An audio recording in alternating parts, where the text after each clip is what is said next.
Hello everyone, आज हम पढ़ेंगे एक और सेल ऑर्गेनेल जिसका नाम है माइटोकॉन्ड्रिया।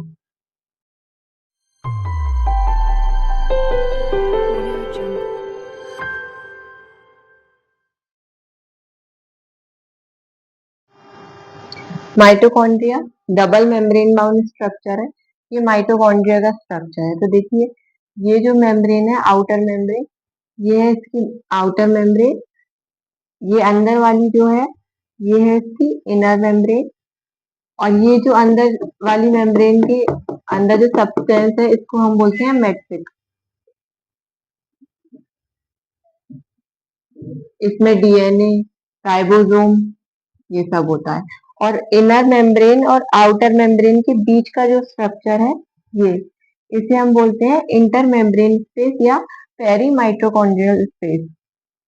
ये जो इनर मेम्ब्रेन है हमारी, इसमें देखिए फिंगर लाइक स्ट्रक्चर है, यानी कि इनफोल्डिंग है अंदर की साइड। इसे हम बोलते हैं क्रिस्टी। ये है आउटर मेम्ब्रेन, ये है इनर मेम्ब्रेन अंदर वाली। इसके बीच की जो मेम्ब्रेन है, इसे हम बोलते हैं इंटर मेम्ब्रेन या पेरी माइटोकॉन्ड्रियल स्पेस।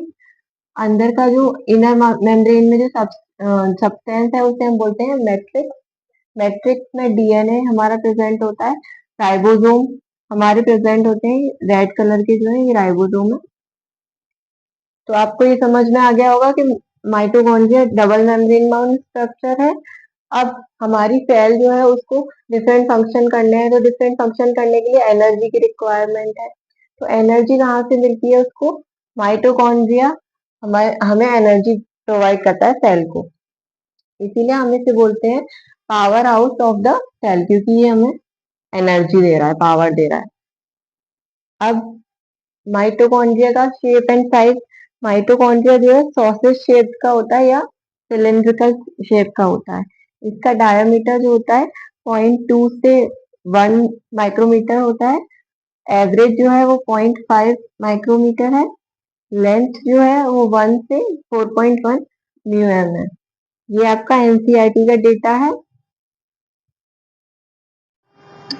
माइटोकॉन्ड्रिया जो है sites of aerobic respiration. Aerobic जब भी हम वर्ड यूज करते हैं, एरोबिक का मतलब होता है प्रेजेंस ऑफ ऑक्सीजन।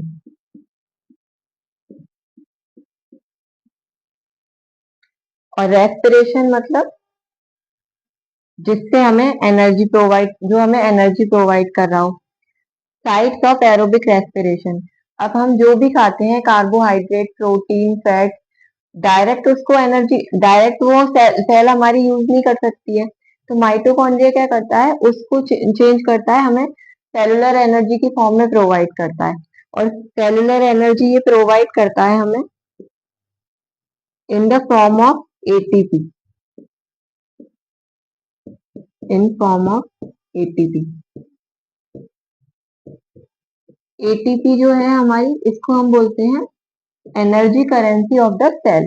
एटीपी की फुल फॉर्म है एडिनोसिन ट्राई फॉस्फेट। तो जब भी हमारी सेल को एनर्जी की जरूरत होती है, तो वो क्या करेगी? एटीपी स्टोर है हमारे पास, तो एटीपी को तोड़ देगी और हमें मिल जाएगा adenosine diphosphate and inorganic phosphate. तो हमें एनर्जी प्रोवाइड हो जाएगी एटीपी को तोड़ के। इसलिए हम बोल रहे हैं, और ऑक्सीजन की प्रेजेंस में हो रहा है, इसलिए हम बोल रहे हैं site of aerobic respiration. Semi autonomous organelle. आपने सुना होगा सेमी गवर्नमेंट कॉलेजेस होते हैं। जैसे कि सेमी का मतलब है आधा, यानी कि सेमी गवर्नमेंट कॉलेज का मतलब ना तो वो पूरी तरीके से गवर्नमेंट है और ना ही वो पूरी तरीके से प्राइवेट है। तो ऐसे ही सेमी ऑटोनॉमस इसलिए बोल रहे हैं क्योंकि माइटोकॉन्ड्रिया के पास आप देखो, ये है इसका डीएनए। और ये जो रेड रेड कलर से शो किया हुआ है, ये है राइबोसोम। तो डीएनए है, तो डीएनए से हम आरएनए भी बना सकते हैं। आपको तो पता है डीएनए से आरएनए बनता है, आरएनए से प्रोटीन बनता है।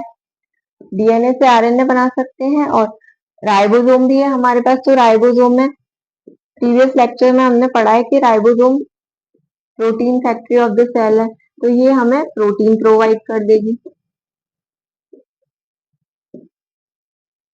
तो माइटोकॉन्ड्रिया डीएनए है, इसके पास राइबोसोम भी है, इस वजह से ये अपने लिए कुछ प्रोटीन भी सिंथेसाइज कर सकता है और ये रेप्लिकेट भी कर सकता है, यानी कि ये और माइटोकॉन्ड्रिया भी बना सकता है। लेकिन राइबोसोम है इसके पास, तो ये कुछ ही प्रोटीन बना पाता है, सारे प्रोटीन्स नहीं बना पाता है। तो इस वजह से हम इसको बोल रहे हैं सेमी ऑटोनोमस ऑर्गेनल। तो अभी तक हमने क्या पढ़ा, डबल मेम्ब्रेन बाउंड है, क्योंकि आउटर मेम्ब्रेन ये हो गई, इनर मेम्ब्रेन ये हो गई। Power house of the cell क्यों बोल रहे हैं, क्योंकि एनर्जी प्रोवाइड कर रहा है। एनर्जी कैसे प्रोवाइड कर रहा है, सेलुलर एनर्जी प्रोवाइड कर रहा है हमें in the form of ATP. ATP को क्या बोलते हैं हम, energy currency of the cell. और सेल को जब जरूरत होगी तो एटीपी को वो तोड़ देगा और हमें एनर्जी प्रोवाइड कर देगा। और सेमी ऑटोनोमस ऑर्गेनल क्यों बोल रहे हैं, क्योंकि इसके पास खुद का डीएनए है, राइबोसोम भी है, तो वो आरएनए भी हो गया इसके पास। और राइबोसोम जो है इसके पास 70S टाइप का होता है। तो राइबोसोम है इसके पास, तो ये कुछ प्रोटीन भी बना सकता है और रेप्लिकेट भी कर सकता है अपनी कॉपी।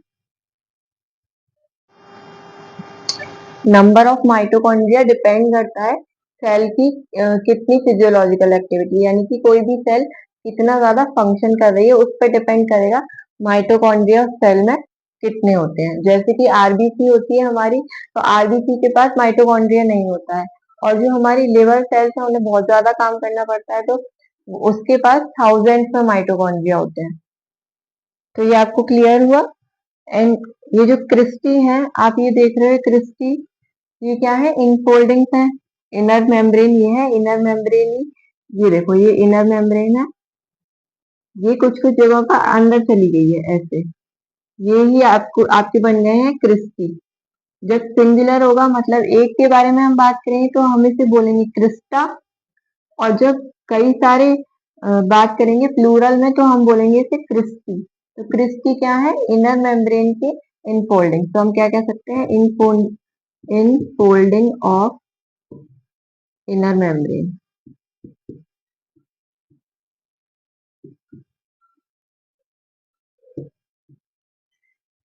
अब देखो, ऐसी माइटोकॉन्ड्रिया है, जब हम एक माइटोकॉन्ड्रिया के बारे में बात करेंगे तो हम इसे बोलते हैं माइटोकॉन्ड्रियन।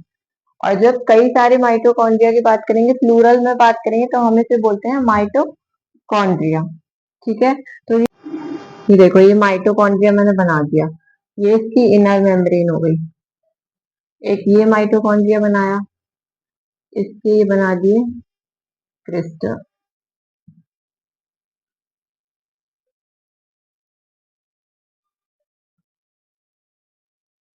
ये देखो, तो ऐसे ही बना दिया। ये इसका सरफेस एरिया किसका ज्यादा है, आपको साफ साफ दिख रहा है, इसका सरफेस एरिया ज्यादा है। तो ये क्या है, ये क्रिस्टी थी, इसमें तो थी नहीं क्रिस्टी, क्योंकि हम इसके इन फोल्डिंग्स को ही तो बोल रहे हैं क्रिस्टी, तो इसमें तो है नहीं, इसमें है। तो ये सरफेस एरिया जब इसका बढ़ गया तो ये क्या करेगा, सरफेस एरिया जितना ज्यादा होगा यहाँ पे एंजाइम ज्यादा होंगे, डीएनए राइबोसोम ज्यादा आ पाएंगे इसके मैट्रिक्स में। अब क्या होगा इसमें, यहाँ पे एंजाइम्स ज्यादा है, तो यहाँ पे जब हमारे एंजाइम्स ज्यादा है, डीएनए ज्यादा है, तो यहाँ पे क्या होगा, एंजाइम्स की वजह से एटीपी का प्रोडक्शन ज्यादा होगा, ज्यादा नंबर पे एनर्जी मिलेगी। तो इस वजह से ये हमें जो सेल को एनर्जी की जरूरत है, सेलुलर एनर्जी, वो हमें ये ज्यादा प्रोवाइड कर पाएगा। इसलिए हम बोल रहे हैं क्रिस्टी इंक्रीज कर रहा है सरफेस एरिया, उससे मोर एटीपी प्रोडक्शन हो रहा है, जिससे हमें एनर्जी मिल रही है। अब माइटोकॉन्ड्रिया जो है वो डिवाइड कर सकता है बाय फिजन। फिजन मतलब कि एक होता है बाइनरी फिजन,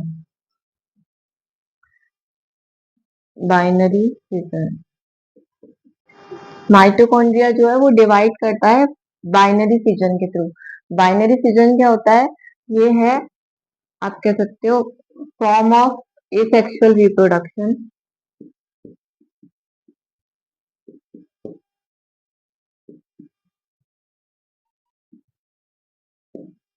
जिसके थ्रू एक सिंगल सेल है और वो डिवाइड कर रही है और ये प्रोड्यूस कर रही है दो identical sales.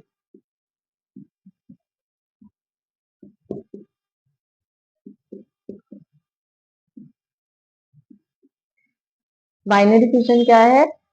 Form of asexual reproduction. Asexual का मतलब होता है, आपने पढ़ा था, सेक्सुअल रिप्रोडक्शन का मतलब होता है जहाँ जेनेटिक रिकॉम्बिनेशन हो रहा हो, यानी कि ह्यूमन में हमने पढ़ा था बेसिक्स ऑफ जेनेटिक्स में कि ह्यूमन में जो 23 क्रोमोसोम थे वो आ रहे थे आपके मदर से, और जो बाकी के 23 थे वो आ रहे थे फादर से, और जाइगोट बन रहा था तो उसमें 46 टोटल हो रहे थे। तो ये क्या है, 23 यहाँ से आया, 23 यहाँ से आया, ये एक नया कॉम्बिनेशन बन गया, क्योंकि आधे मदर से आ रहे हैं आधे फादर से आ रहे हैं, तो ये नया कॉम्बिनेशन बना। अब अगर 46 के 46 हम कहें कि मदर से आ गए 46 आपके, तो ये कोई कॉम्बिनेशन बनेगा? नहीं बनेगा, क्योंकि ये तो एग्जैक्ट कॉपी होगी ना। ये मान लो आपकी मदर है और ये डॉटर है, तो अगर 46 के 46 क्रोमोसोम डॉटर में मदर से ही आ जाएंगे तो ये तो कॉपी हो जाएगी ना, एग्जैक्ट कॉपी अपनी मदर की। तो कॉम्बिनेशन तो बना नहीं, यहाँ पे कॉम्बिनेशन बनेगा तो ह्यूमंस में जो होता है वो सेक्सुअल रिप्रोडक्शन होता है। ये सेक्सुअल का मतलब जहाँ जेनेटिक कॉम्बिनेशन नहीं हो रहा है। तो बाइनरी फिजन जो है फॉर्म है एसेक्सुअल रिप्रोडक्शन की, जहाँ पर एक सिंगल सेल डिवाइड करती है और प्रोड्यूस करती है दो आइडेंटिकल सेल। तो जैसे कि माइटोकॉन्ड्रिया है, ये माइटोकॉन्ड्रिया है आपका, तो इसके पास डीएनए भी है खुद का, यानी कि जेनेटिक मटेरियल भी है, राइबोसोम भी है इसके पास। तो ये क्या करता है, ये डिवाइड करता है और रेप्लिकेट करता है ना, मैंने बताया। तो रेप्लिकेट का मतलब क्या है, खुद की कॉपीज बना लेता है। तो ये क्या किया इसने, माइटोकॉन्ड्रिया ने, ये एक माइटोकॉन्ड्रिया था, इससे ये दो माइटोकॉन्ड्रिया बन गए थ्रू बाइनरी।